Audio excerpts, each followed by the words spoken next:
listening to Inclusive AF with Jackye Clayton and Katee Van Horn. Hello. This is Katee Van Horn. And this is Jackye Clayton. Wait, we're back to the pause. Are we really?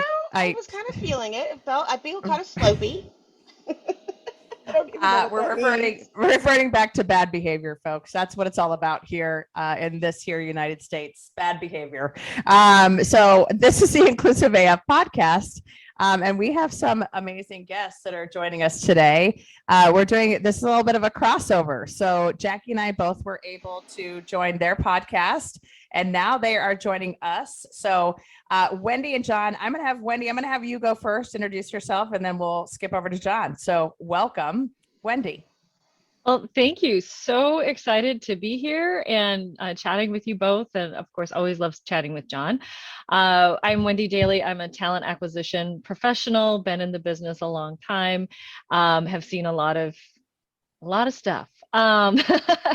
But I enjoy podcasting, blogging, helping out my daughter's Girl Scout troops. And my latest and greatest adventure is boozy ice cream. So, oh yeah, we will be discussing that because I've been seeing a lot on your socials about that. I'm like, we got to go. Road trip, Jackye. Road trip to South Dakota. Come on in. And Jon, welcome. Thank you. I'm Jon Thurmond, and for those of you that don't know us, Wendy and I are not married. Yeah, exactly. Put that out there. We've been doing this long enough. We think most people know, but never sure. An HR professional. It's been at this longer than I want to admit. Podcasting for longer than I want to admit. I got back into professional wrestling during COVID, and that has become something very, very important to me. And I'm collecting wrestling cards. I got a problem. I got a real problem. Okay. But I'm having fun, and I'm staying out of trouble. But I'm really glad to be here. We always love having people like you and Jackye on the show and having the conversations we've been able to have. But then it's fun to come to another show where we don't have to prepare. I really appreciate that. Yes. So really, well, don't really worry, Jon. We don't prepare either. That is okay. Can you believe it's not scripted? That is awesome. That's the best line so far. So I know that we got in deep on romance novels when I came over to visit you all on your podcast. But Jon, I want to dig in on this professional wrestling piece first. When you said that at first, I was thinking, wait, you're wrestling? Like, that's amazing. I've heard that before. I am large, but I don't wrestle. I'm not physically capable of doing the things that these performers are able to do. Okay, so when you say you're following wrestling, collecting cards, so who is your favorite wrestler? Okay, currently it's Asuka, who is a Japanese female wrestler who is in the WWE. Okay. She is an incredible businesswoman who has a background in graphic design and started wrestling young, actually took a break, had her child, got back into wrestling, has been wrestling now for, like 16 or 17 years, and has gotten to the WWE, which is the platform to be on, but has her own YouTube channel. She's just awesome. And she wears crazy get-up outfits. She's incredibly entertaining, and she spits green mist, which is the sign of the coolest. Wow. That has been a standard of many Japanese wrestlers over the year. If the green mist will blind you, the black mist may kill you. So you got to be careful. But yeah, for sure, it's Asuka. I just adore her in every way possible. So I have a story for you, Jon, that I think you'll appreciate. So the neighborhood that I used to live in, I would go walking with, in the mornings because it's Arizona. So it's always the mornings because it gets hot. And I was walking one day and there were two women in front of me. One was pushing a baby carriage and the other one was like turned to her and she was pregnant. And I noticed they both had very long, dark hair. And then the other one turned and she was also pregnant. And I realized it was the Bella twins. They were walking in my neighborhood while they both were pregnant, and I was like, so I just went up. I was like, hey, I love you guys. You're awesome. And I was like, and I'm not a stalker. Bye. Now, did you know them from wrestling or did you know them from Total Divas? From Total Divas, let's be Fair clear. enough. Yeah. That's the extent of the wrestling that I can watch. I think is Total Divas, where they have little clips and like when they're training and whatnot. But big fan of theirs. So I also though like most of the divas, just because I think they have done a phenomenal job of just highlighting just women in wrestling. Period. So, anyway, sorry, totally off topic. Yeah, you said there's no topics and no subject. No Right. pattern here. It's okay. It's really That's on what we topic. want. It's working exactly the way that we built it. This is our plan always our plan. So Wendy, let's talk about your ice cream for a moment. Oh, sure. Yeah. So yeah. Where, how, why, all the things. When? Well, so you deliver? I don't deliver yet. Super, super small scale, like farmers market here in Brookings, South Dakota with, 10 other booths. So, but it started on a lazy Saturday afternoon. My husband and I were at the local brewery that we love, and they have a fantastic coffee stout. It's my favorite beer that they do. It's nice. It's not overly heavy. And we were sitting there drinking it, and my husband's like, I wonder if you could make ice cream out of this. Hello, Pinterest. So found a couple of recipes, did a few things, and came up with some recipes. And it was, this was definitely hobby. I do not want to be an entrepreneur. This is not my dream to work for myself. I'm a terrible boss. But I started making more and doing different flavors. People would ask. And so we had, during COVID, they had a party for their regulars. So it was kind of, a few of us could come at a time type of thing. And so I'm like, well, I'll bring my ice cream. And the next day they were pinging me saying, you need to sell this. Everyone was saying, you need to sell it. You need to sell it. So started looking into it. Took about a year to figure out where I can make it. And, can I sell ice cream with beer in it? Yes, you can without a liquor license. It just has to be low content. So it's less than 0.05% alcohol, which, hey, did you know you can use geometry when you're an adult? Because that's how you figure it out. It's all right. It's all percentage. And so now I'm having fun coming up with different flavors. So I recently they have a salted caramel ale. So I mixed that with some Dutch processed chocolate, made a chocolate caramel ice cream. And then I also made a coconut rum ice cream, and I've put those into a single cup. So you can have like a Girl Scout caramel delight cookie in a cup. I do a thin mint. I've got a lot of Girl Scout flavors right now for obvious reasons. But they also do sour beers, fruity sour beers. Their recent one is a Skittles sour, which if you like Skittles, this beer is phenomenal. So I made a Skittles sherbet out of their sour ice cream, and I'm pretty happy with it. Awesome. How fun. So, and like such a departure from your day job. So that's always a good time. Like checking things out, doing something different. Right on. So world of talent acquisition and HR. We're going to talk about that now. Sorry. Transitioning from ice cream and wrestling. I'm hungry and thirsty. Like I fully am like, ooh, I should go get a Corona. Could you make ice cream from Corona? Let's talk about it. I feel like you could do it with like a lime, maybe, like a lime sherbet or Corona or something. Mm-hmm. Yeah, solving all the world's problems. That's what we do here on Inclusive AF. Solve all the world's problems. Everyone just needs some Corona ice cream or sherbet. Jon's like, why did I agree to this? He's like, what's happening? Interestingly enough, if you're familiar with Yuengling Brewery in Pennsylvania, the world, the nation's oldest brewery, that they have relatives that have Yuengling ice cream. They don't make a beer one, but it's the Yuengling family. It's cousins or someone in Pennsylvania is yelling at the podcast right now saying, Jon, you fool, you don't know the connection. But there is some connection between Yuengling ice cream and Yuengling beer. They're like Oh, third interesting. cousin. Okay. Like fifth Yeah. cousin. We'll have to look that up. So, We'll have to check that out. Yeah, I was gonna say I'm from Ohio, but we spent our summers in Pennsylvania. So Yingling is very much a part of my family and is very important to all of us. So to find out there's an ice cream, I'm texting my siblings right now. Thanks. I'll be right back, guys. Jackye, can you keep going? Yeah, exactly. So where were we? So Love it.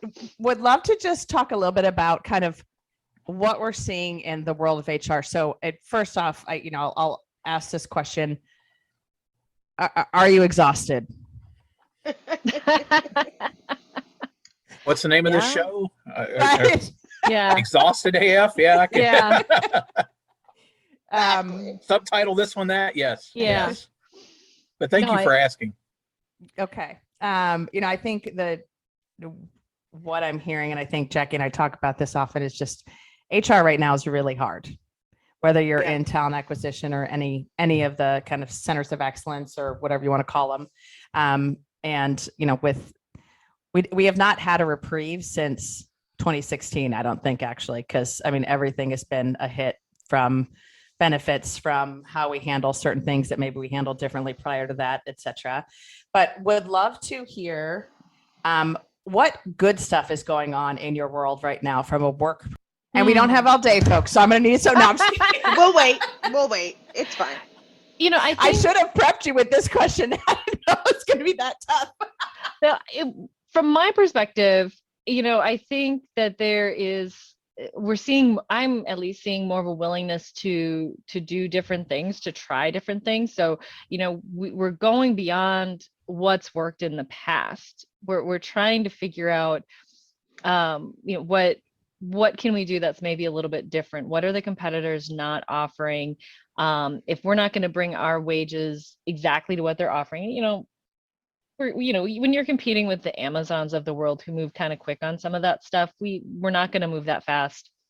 Not everyone can move that fast when it comes to base salaries, but what can you move fast on? Where can we offer something that someone else isn't, so that we can stand apart, and then do it consistently? I work for a very large healthcare system, so trying to get one part of the organization to do what the other part of the organization is doing can be tricky. So if we have listeners out that are listening to this podcast, can you give them any ideas or any piece of advice of things that you've seen that are working? Not to sell your secret sauce in any way of what you're doing to recruit folks, but what cool things are you trying that are working? Right now, so healthcare system. So obviously, always trying to get nurses to come in and sign with us. So we're obviously trying to get them earlier while they're in school.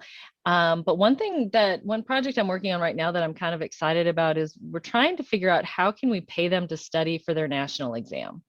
Mm. Can we put some dollars behind giving them time to study, giving them prep time? Law firms do it. Why can we, not that we have to give them 6 months, but can we give them a week? Can we give them a few days and bring them in and help them study for a few days? So I think, that's one thing we're looking at. We're also looking at, how can we create an incentive system that's across any incentive that we do, not just referral bonuses or sign-on bonuses, or, some of those traditional ones, but can we give somebody some sort of referral incentive when somebody applies, when they share that referral online? Again, just trying to come up with different ways to get word out that these jobs exist and helping our employees understand what our process is, because for the most part, they apply for maybe 1-2 jobs while they're with us. If they get promoted, their supervisor's probably helping them. So they don't know what the process looks like.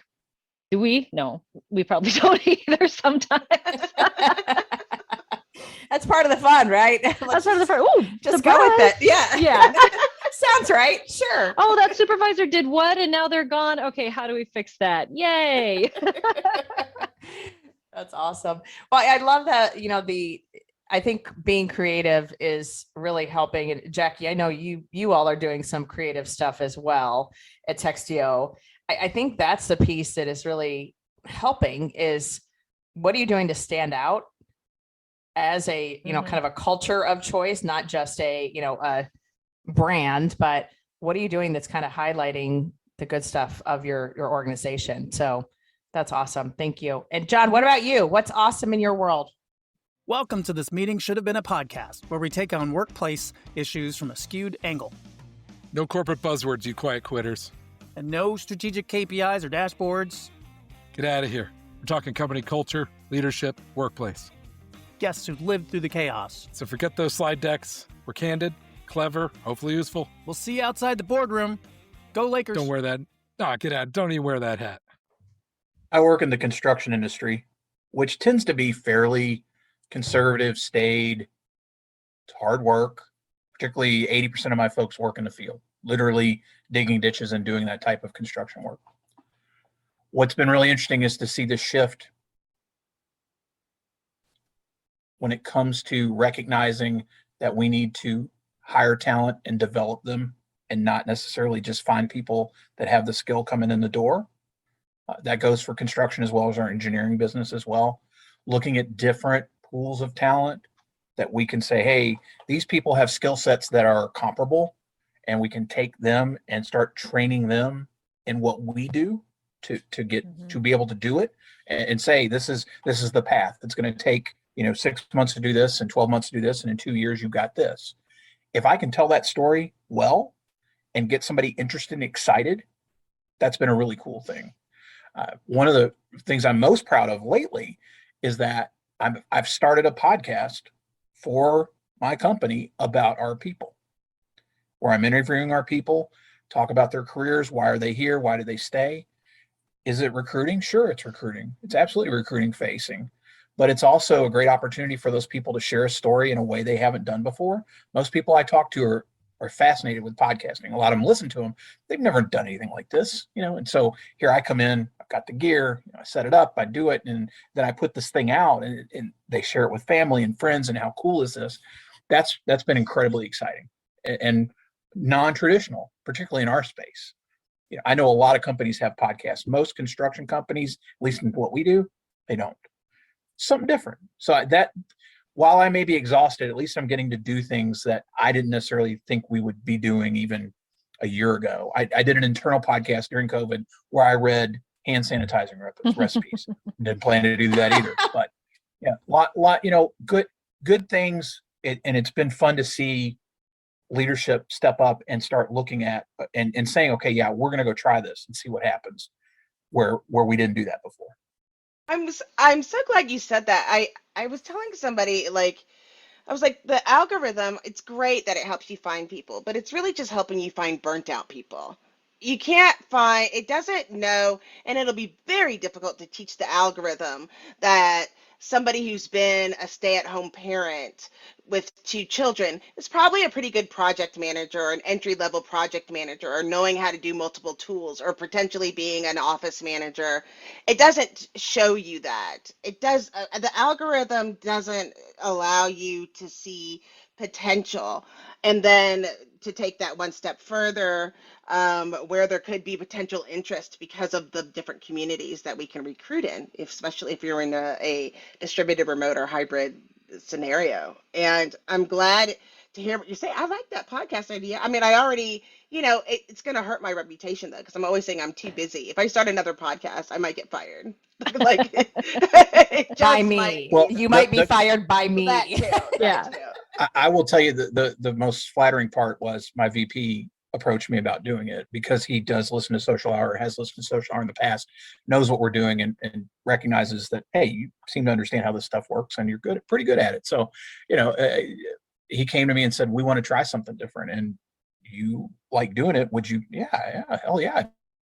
Let's see what happens. And we have just started. I think I'm putting out my 3rd episode this week, but it's one of those things where it's something different and exciting, and I love the fact that we're promoting our people externally, telling their story and recognizing, because everybody's got a story to tell, and they love doing it. Particularly when you can say, you've never done anything like this, and you say to your friends, hey, I'm on Spotify. How cool is that? for a lot of the people that we're trying to reach, a lot of them think that's pretty damn cool. Absolutely. And I think it is interesting because, we've talked about storytelling before. And I think that, from a diversity, equity, and inclusion perspective, the stories that people tell, you start to see how different folks are, but then you also usually have those red threads that you can find. And so, it's also almost like a recruiting tool as well of, hey, if this person does it and I look like them, talk like them, have a similar experience as them, whatever it might be, then I can do that too and be successful. And so I love that idea of being able to share those stories. And like you said, highlight folks that had probably never thought that they would ever be on a podcast before, which is awesome. I love that I love that your boss listens and does that too. I'm always really nervous. Like I'm like, my boss gonna listen. What's my great, team listens. I will tell you what's great is, obviously I've kept social hour separate from everything I do at work, and people know I do, and some people recognize I've been doing it for a while, but it's not really something that comes up a lot. What's great is with the new show, the only thing that I was requested to change was the name. Everything else was, here it is.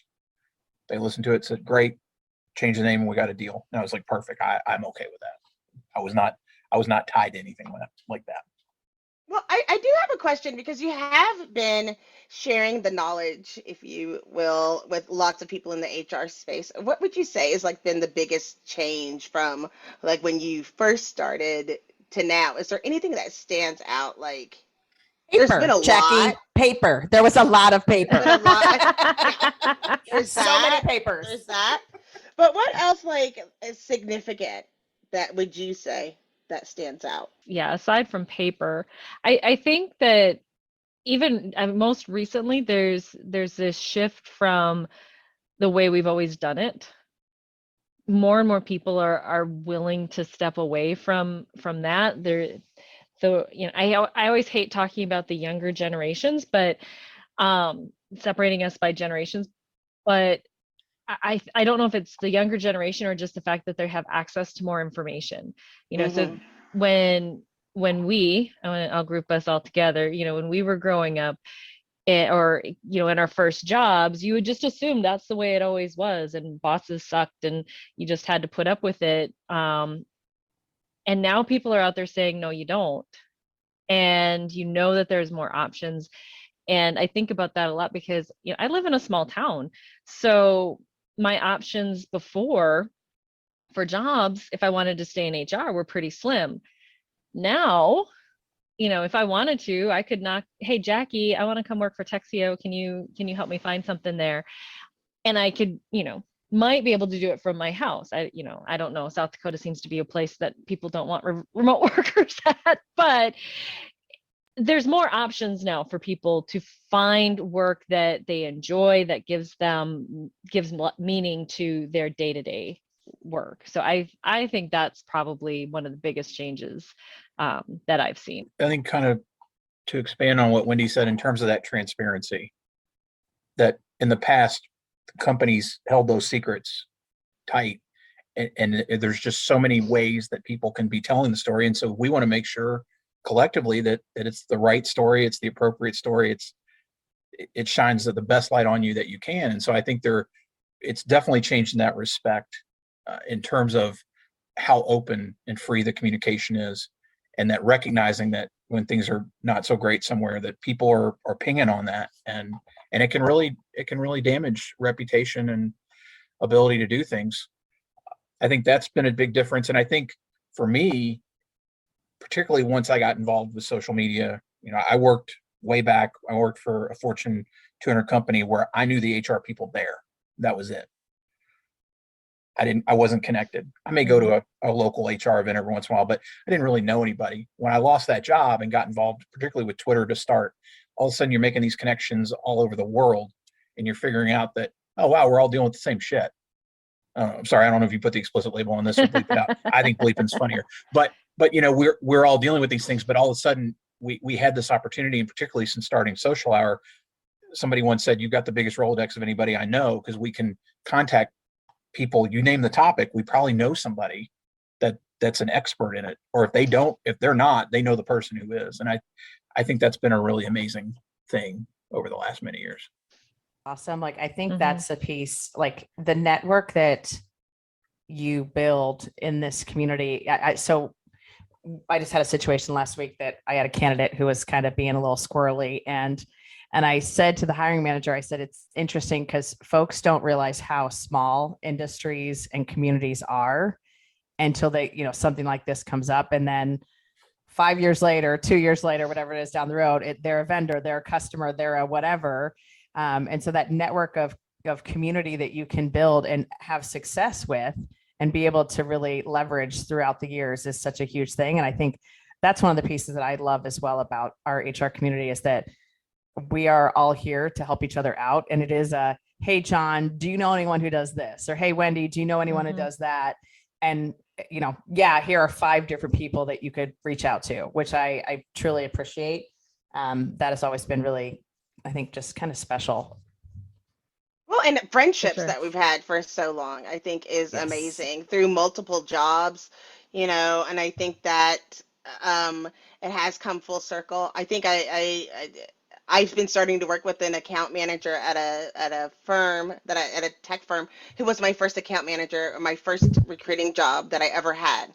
And we've just stayed in contact all this time. And that's been a benefit, to be able to have that level of trust. And I think it's also important when we know how HR was before versus now.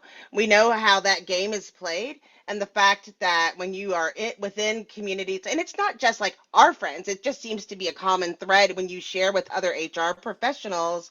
Like, we know those stories, and we kind of have that empathy that we can share with each other, because it's not easy. No, You it's know? not. And I Well, think that's been the good thing too, is we've been able to come together and understand we're not in it alone, Yes. which Mhm. before that, I know a lot of folks talked about how, you'd lurk on Twitter with the HR community groups and you're like, oh, well, no one cares what I have to say. And you realize, oh, I do know what I'm talking about, and people do care a little bit.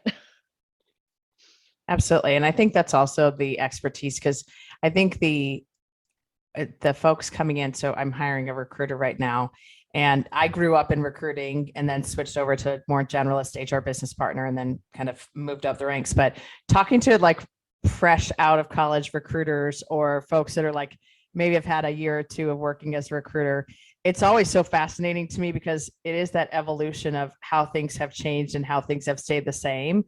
But it's also bringing them into that community to say, here are the folks you should reach out to. Here are the folks you need to know and listen to, and all of those things. So it is, I think that part's fun as well. Mhm. DEI. So I was going to say, I was debating smell whether I wanted to toast? go here or not. I'm going to go somewhere. So I want to talk about social media, HR and social media, Jon. I think this is a very What do you want to talk about?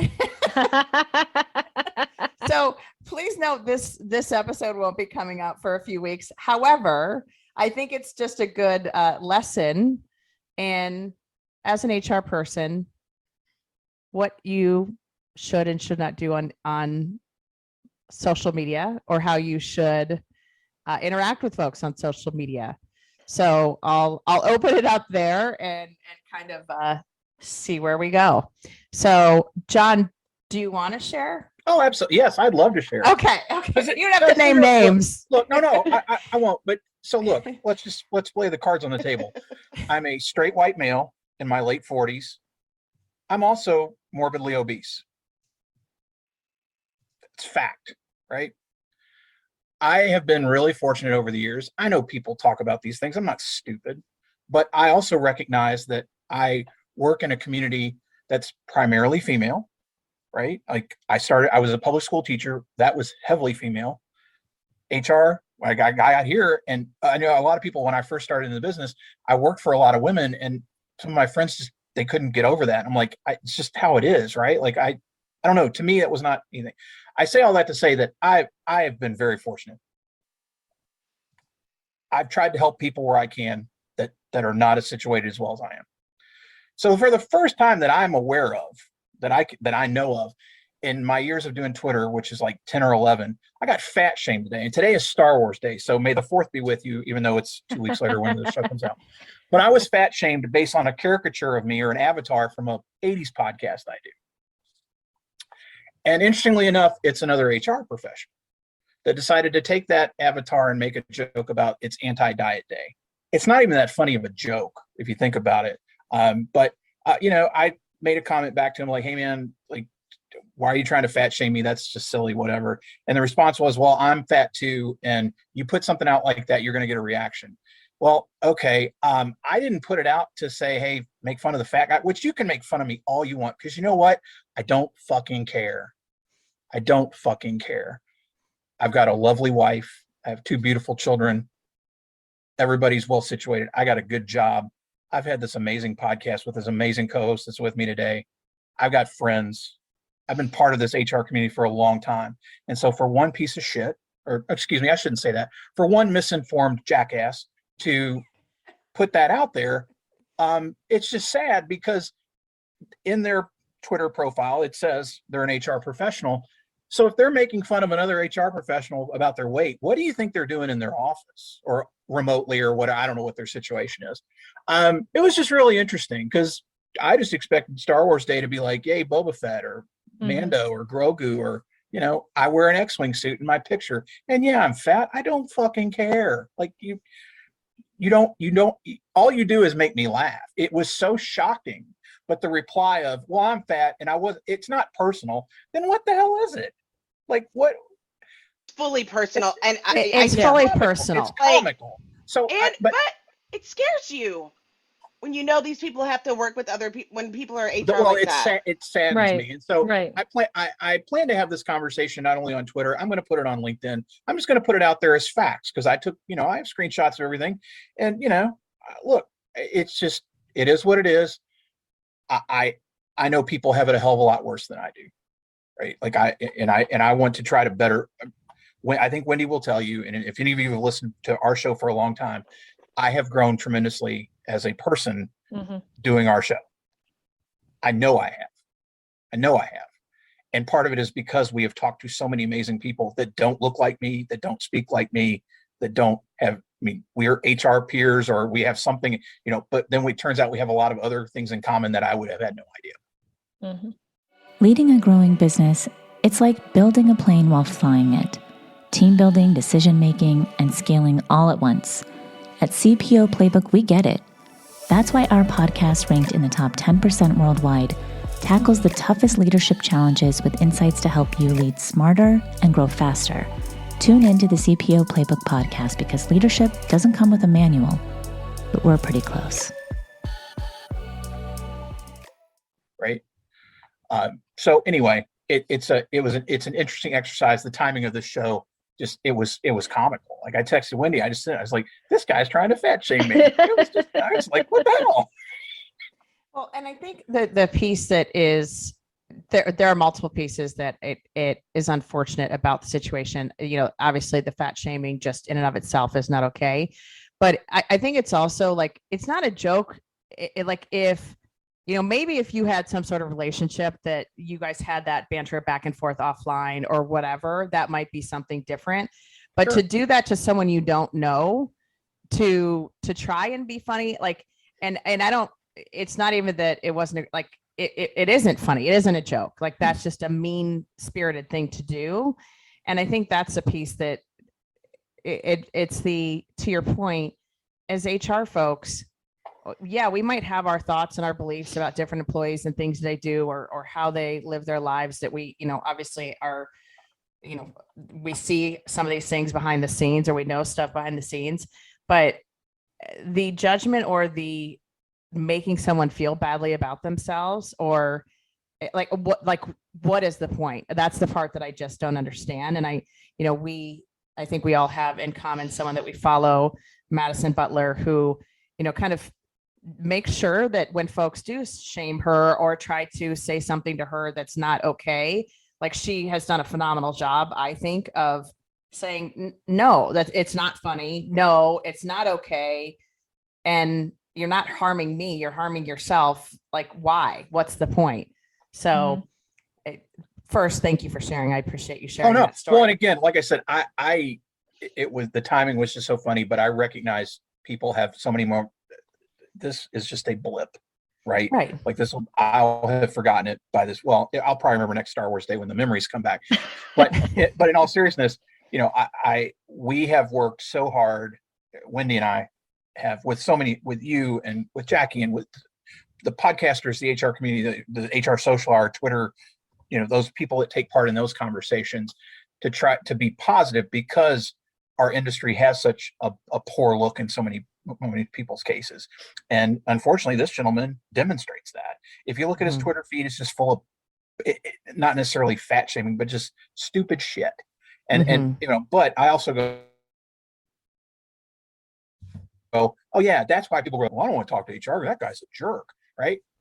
So we're constantly trying to better that for our peers and ourselves. And yeah, it's a bummer. But like I said, it made me laugh because I was so shocked that my little Twitter avatar that a friend of mine drew for me, anyway, happy Star Wars Day.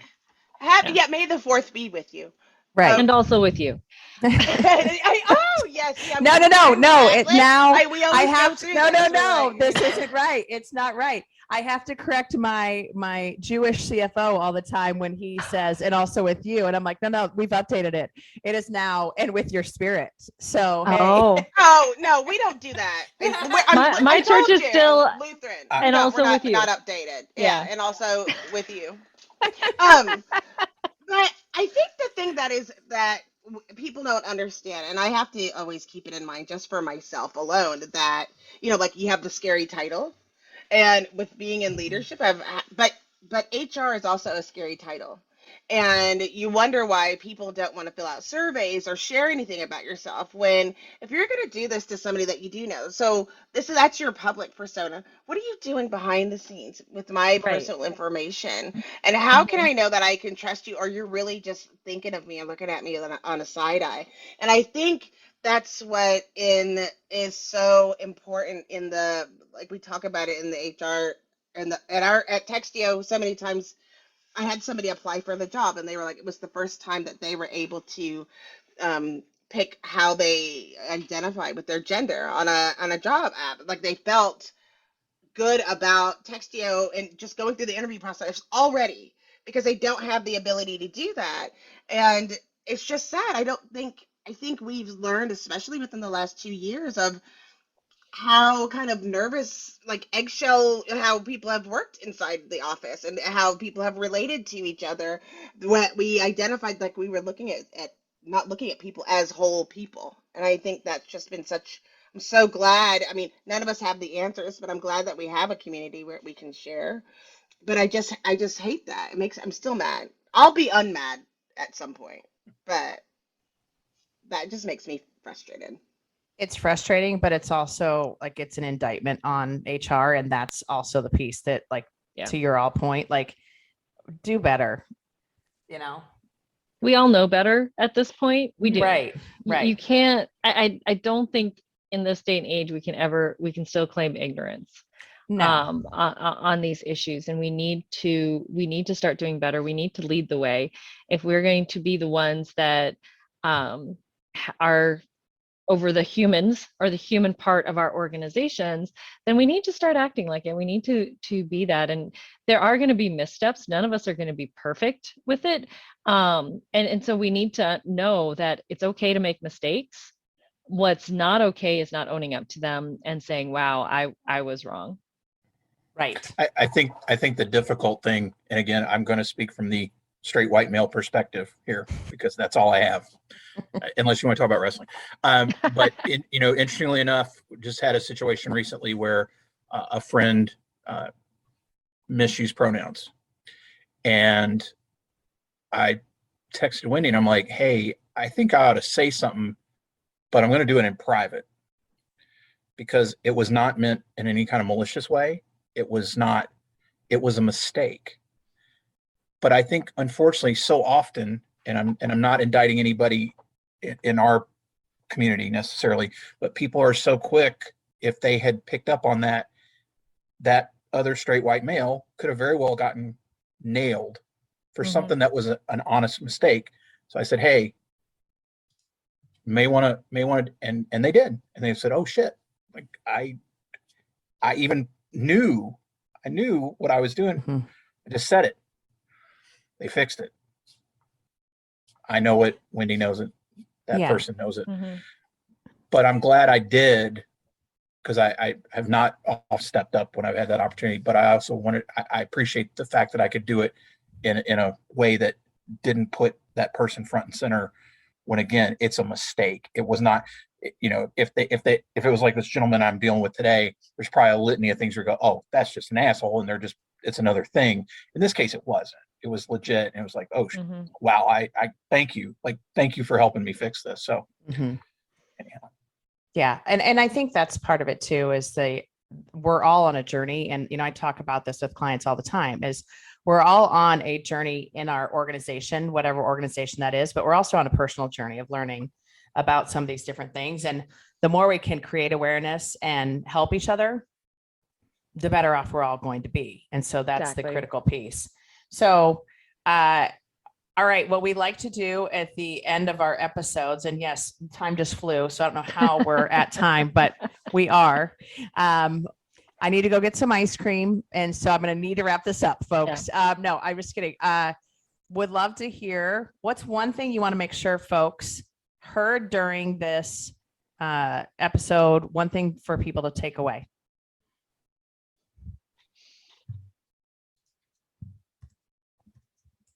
I think while we are tired, we are trying.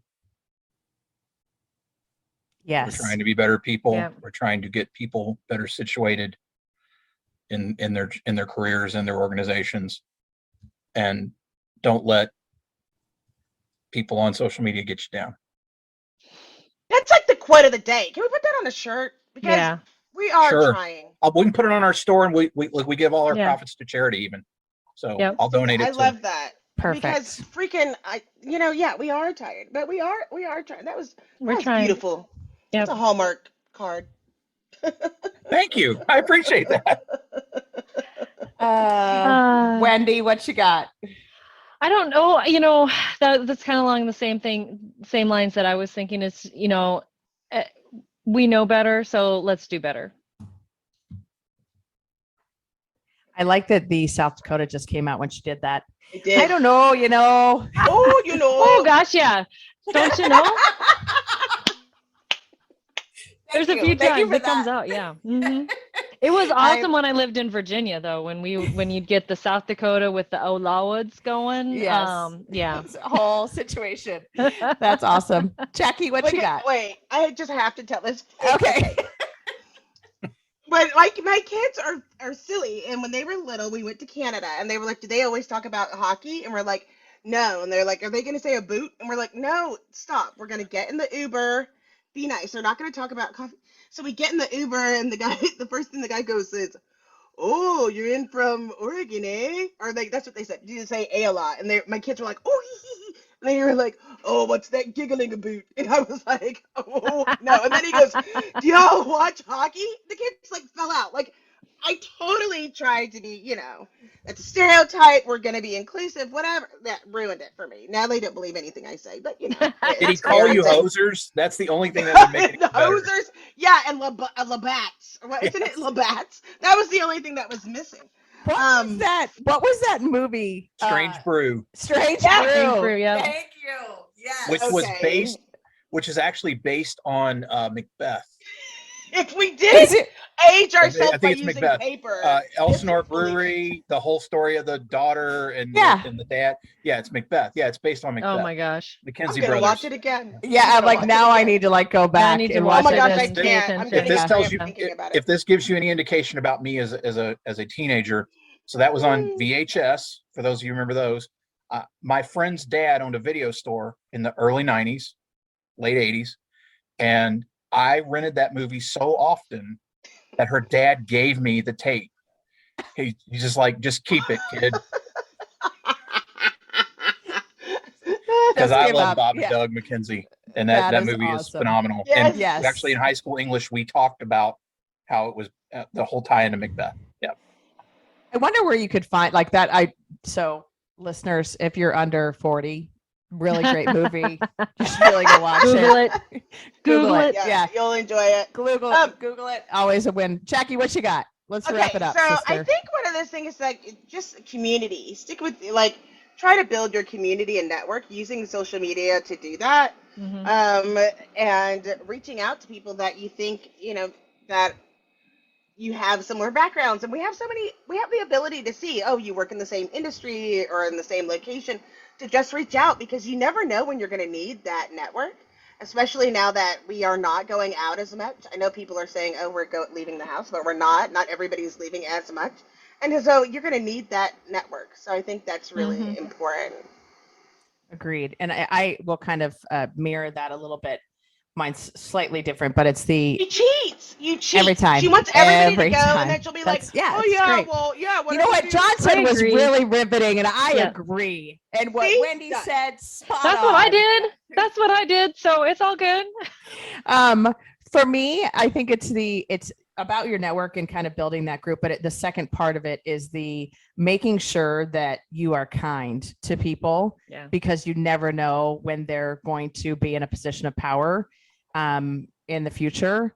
And, people have long memories. And so just making sure that you're being kind, and especially in our community, it's so critical because we are working very hard and we all are tired, and getting hate from your own community isn't awesome. So, all right. Well, I think we're all going to head out and go find some ice cream and some Yingling. We can't get it here, John, by the way. Yingling can't get it in Arizona. Although while we were here, I did Google their ice cream and they've got some awesome flavors I'm going to have to copy. Oh my God. So, okay. So yeah, Wendy's got work to do. I got some work to do. They have a black and tan. They have a butterbeer. Oh, nice. So, yeah. Okay. Yeah. Focus. Okay. John, I think you're probably the only one who could actually buy that ice cream. It's only in Pennsylvania as far as I know. I don't think they distribute the ice cream because again, same family, different family lines are connected. But you're much closer than the rest of us. I'm going to be there in 2 weeks for work. Maybe I can try to find some. Yes, let us know. We would like a full report. Our listeners need a full report as well. All right. Well, thank you all for listening. Wendy, John, thank you so much for being here. We truly have enjoyed this conversation. And this is Katie Van Horn. And this is Jackie Clayton. Bye. Bye.